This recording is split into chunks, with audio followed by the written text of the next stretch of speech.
অষ্টমীর দিন আমি একটা বন্ধুকে সাথে নিয়ে মেলায় গিয়েছিলাম। হ্যাঁ, মেলাতে গিয়ে যে আমার সাথে এরকম কি মেলাতে জাঙ্গিয়া।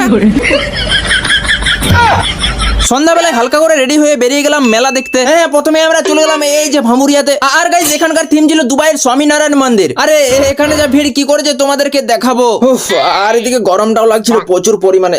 না কপালের ঘাম মুছে যাবে না হলে ঘামের সাথে সাথে কপালের লেখাগুলো মুছে যাবে। হ্যাঁ, তারপর ঠেলা খেতে খেতে ঢুকে গেলাম এই যে ভেতরে। আর তারপর গাইস দুর্গা ঠাকুরের দর্শন করে একটু মেলার দিকে চলে এলাম। দাদা, এটাতে কি আমাকে চাপতে দেওয়া হবে? না, তাহলে বোনই আসতে হবে, তবে চাপতে দেওয়া হবে। ছি, আমার মান সম্মান মাটিতে মিশে একেবারে কাদা হয়ে গেল। হ্যাঁ, এখন একটু কাদার উপর দিয়ে হাঁটতে হবে, তাও কোনো ব্যাপার নেই, ম্যানেজ করে নেবো। হ্যাঁ, তারপর আমি চলে গেলাম দোলনায় দোল খেতে। দাঁড়া, বলছি ভাইটি, আমি তোমার দাদা হই, আমাকে একটু দোল খেতে দেবে? হ্যাঁ, এই ছেলেটা কিছুতেই মানতে চাইছিল না। অনেক কষ্ট মষ্ট করে ছেলেটাকে পটালাম, কিন্তু তারপর বুঝতে পারলাম ছেলেটা আমাকে মনে মনে ফেলাবার ধান্দা করছে। ভাই থামা, থামা ভাই থামা। তারপর ঠাকুর দেখতে নেতুরিয়াতে চলে গেলাম আমরা। আর এখানে এসে আমার কিছু ফিমেল সরি এরা ছেলে বটে। হ্যাঁ, এই বন্ধুগুলোর সাথে দেখা হয়ে গেল। আর গাইজ, এটা হচ্ছে নেতুরিয়ার প্যান্ডেল। চলো একটু ভেতরে যাওয়া যাক। আর ভেতরে ঢুকতেই কাকু আমাকে হালকা করে ওয়েলকাম জানালো।